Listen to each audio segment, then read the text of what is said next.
For every disciplined effort, a multiple reward. For every disciplined effort, a multiple reward. What a concept. If you render unique service, your reward will be multiplied. If you're fair and honest and patient with others, your reward will be multiplied. If you give more than you expect to receive, your reward is more than you expect. But remember, the key word here, as you might well imagine, is discipline. Everything of value requires care and attention. Everything of value requires discipline. Children require discipline. They must have a structure built for them. They must have boundaries to work within so they feel secure and comfortable to explore and grow. They must learn to recognize what's right and what's wrong, what's acceptable behavior, what's not acceptable. Children require unwavering discipline, consistent discipline, or they'll be confused as to how they're supposed to behave. Likewise, our thoughts require discipline. We must set up our inner boundaries, our codes of conduct, or our thoughts will be confused. And with confused thoughts, we'll end up being confused, hopelessly lost in the maze of life. And confused thoughts produce confused results. Look around you at this very moment in time. What might you be doing that needs attention? Perhaps you're listening to this program as you drive along in traffic, blowing your horn at someone ahead of you who isn't driving at the speed you'd like to. Perhaps you're listening alone because you've had a disagreement with someone you love or someone who loves you, and your anger won't allow you to speak to that person. Wouldn't this be an ideal time to examine your need for a new discipline?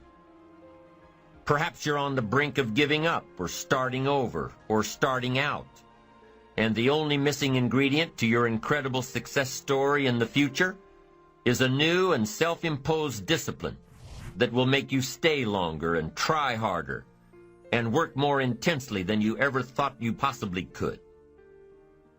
The most valuable form of discipline is the one that you impose on yourself. Don't wait for things to deteriorate so drastically that someone else must impose discipline into your life. Wouldn't that be tragic? How could you possibly explain the fact that someone else thought more of you than you thought of yourself?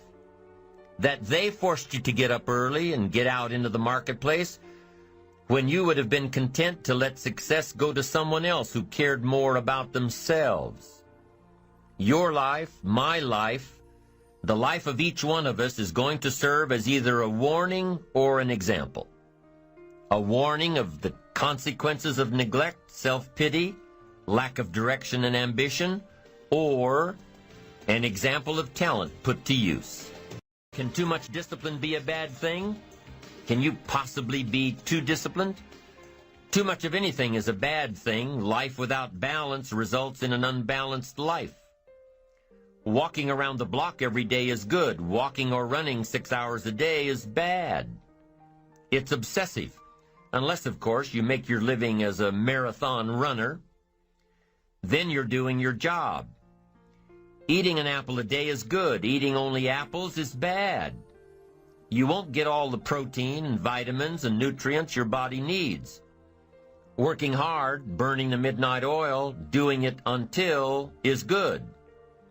Working nonstop, never taking a vacation, never having any fun, never spending quality time with the people you love, working day after day, month after month, never taking a break year after year, is bad.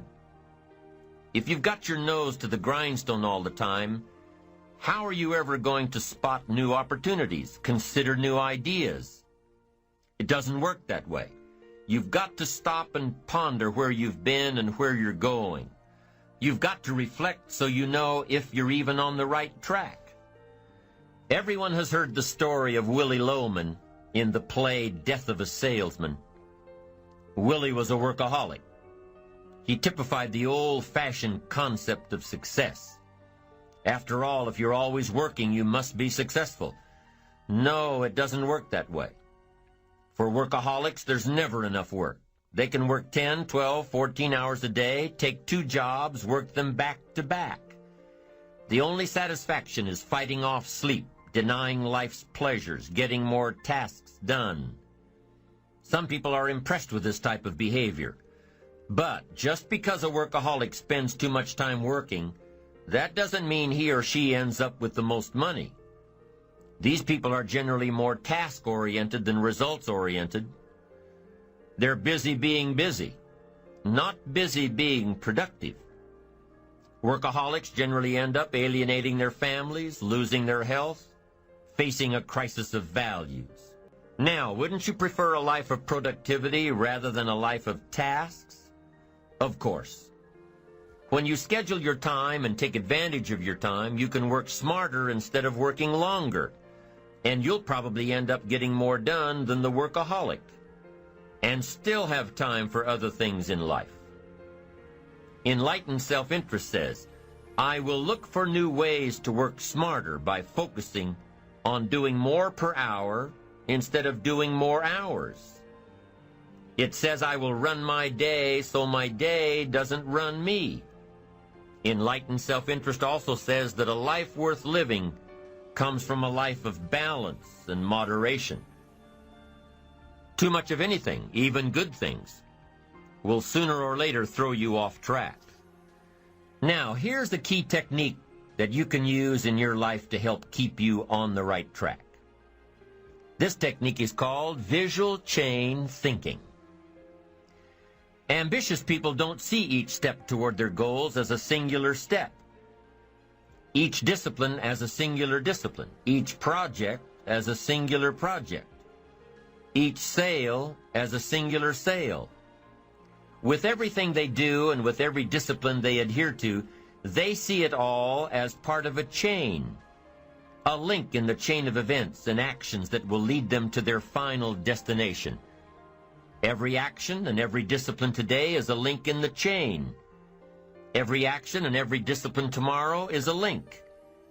Every action and every discipline in the future is a link. When you can see that every link in the chain will eventually lead you to the things you want most out of life, to the person you want to become, then you won't grow discouraged or fearful or impatient with today. When you can see where you're going through visual chain thinking, even on the toughest days, you'll keep building your ambition by knowing where you're going, not just where you are today. Part of this visual chain thinking is built when you decide on your direction, when you can see where you're going to end up before you get there, when you can see California while staring at the east side of a 14,000-foot mountain. And building your visual chain of thought begins when you have well-defined plans for your career, your family activities, your investments, and your health. Your plans and goals are your visual chain, knowing where you're going before you get there. Develop a plan, a game plan. It's ironic how we all understand the importance of mapping out a strategy for a football game or a basketball game. Not one professional team in the world begins a game without a complete strategy. But few of us take the time to map out a strategy for our lives, a game plan. But it's important. Here's the first rule for your game plan of life. Don't start your day until you have it finished. Don't begin your activities of the day until you know exactly what you plan to accomplish. Don't start your day until you have it planned, and do this every day. I know all this writing takes time and a disciplined effort, but remember that value is the fruitful result of discipline, not hope. Once you've mastered the art of planning your day, you're ready for the next level. Don't start your week until you have it finished. Don't begin your activities of the week until you know exactly what you plan to accomplish. Don't start your week until you have it planned. Just imagine what life would be like if you took time out of every Sunday to plan your week. Come Friday, you won't be saying, "Boy, did this week fly by. Where did it go? What did I do?" No, if you plan your week before you start it, you'll know exactly what you want to do, what you want to accomplish, what you need to work on. If you learn to plan your days as part of your overall game plan for the week, the parts will fit much better. Your days will be better, more effective. You'll be working smarter, not harder. And when you've learned to plan your week, guess what? You've got to plan your month. Don't start your month until it's finished. By developing a game plan for your days, your weeks, your months, by developing and following your game plan, your days and weeks and months all become part of a bigger plan, a bigger design, a long-term view of your life, a visual chain. You'll start gaining a greater perspective of it all because you are planning. It takes great discipline on your part, but it will soon lead to a new habit, a habit of mastering your time, a habit of discipline that will lead you to the good life.